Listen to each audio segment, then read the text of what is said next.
Je suis adhérente à la Libre Pensée de Paris, la Fédération de Paris de la Libre Pensée. Henri Huy de la Fédération départementale de la Libre Pensée des Bouches-du-Rhône. Jean-Sébastien Pierre, je suis adhérent de la Libre Pensée d'Ille-et-Vilaine, du 35.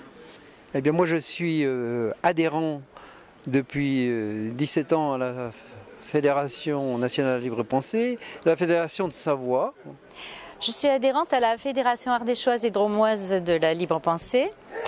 Bien, je m'appelle Bruno Nardin, je suis adhérent de la Libre Pensée depuis une dizaine d'années. Je suis dans la Fédération de la Dordogne. Je suis libre penseur dans le département du Rhône, à Lyon exactement. Alors je suis Noël Monin, adhérente à la Libre Pensée de l'Isère. Si je suis venu à la Libre Pensée, je dois dire que c'est grâce à Jean-Paul II. Je lui suis extrêmement reconnaissant de m'avoir amené dans cette voie-là. C'est effectivement à l'occasion des Journées mondiales de la jeunesse que j'ai décidé de franchir le pas, parce que le déferlement clérical sur le pays à cette époque-là a été tellement intolérable que j'ai pris la décision de rejoindre ceux avec qui j'étais en accord déjà depuis de nombreuses années.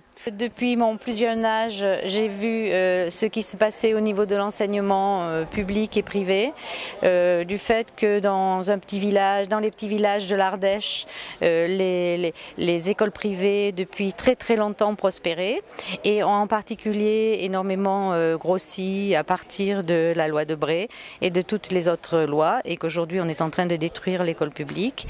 Je tiens énormément à cet aspect de la Libre Pensée, à savoir que c'est une association démocratique, laïque et sociale. Donc à ce titre, c'est aussi une association qui se prononce contre l'exploitation capitaliste. Pour moi, ce qui m'a motivé à rentrer à la Libre Pensée, c'est évidemment sa caractéristique d'organisation absolument laïque et parfaitement attachée à la laïcité.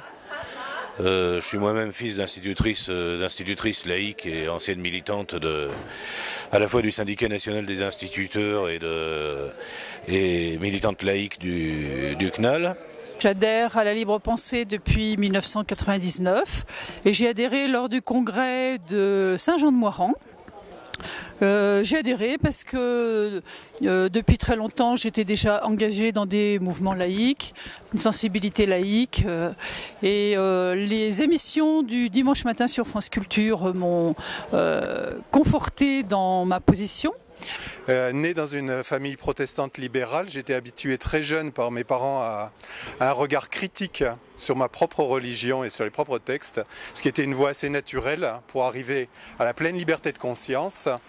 Et cette liberté de conscience, elle se heurte en particulier à des forces traditionnellement obscurantistes bien installées depuis des millénaires dans nos pays. La Savoie était une très vieille histoire de la Libre Pensée, en particulier au début du XXe siècle, et il n'y avait plus de fédération. Et nous avons estimé à quelques-uns qu'il était nécessaire de reconstruire une libre pensée. Pourquoi ? Parce que la laïcité, de plus en plus aujourd'hui, est bafouée, menacée, en particulier la loi de 1905, se trouve constamment remise en cause. Un des points non négligeables de la vie de notre fédération, c'est la très grande fraternité qui règne entre les membres, le sentiment d'amitié qui nous unit tous et qui se manifeste à l'occasion des nombreux banquets que nous organisons dans différentes villes du département.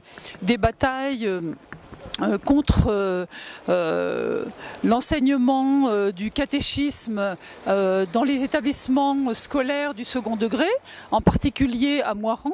Et c'est une ville où l'Église a une place tout à fait prépondérante. On dit même qu'elle fait un petit peu la loi.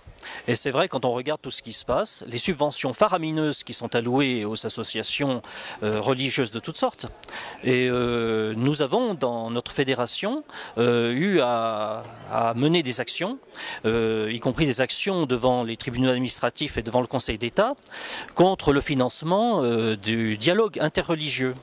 Que ce soit les catholiques voulant organiser ce dialogue avec les autres religions du monde au travers des journées de Santé Gidio, ou plus récemment les protestants et les disons religieux du Nord et de l'Est de l'Europe au travers de la conférence des églises européennes.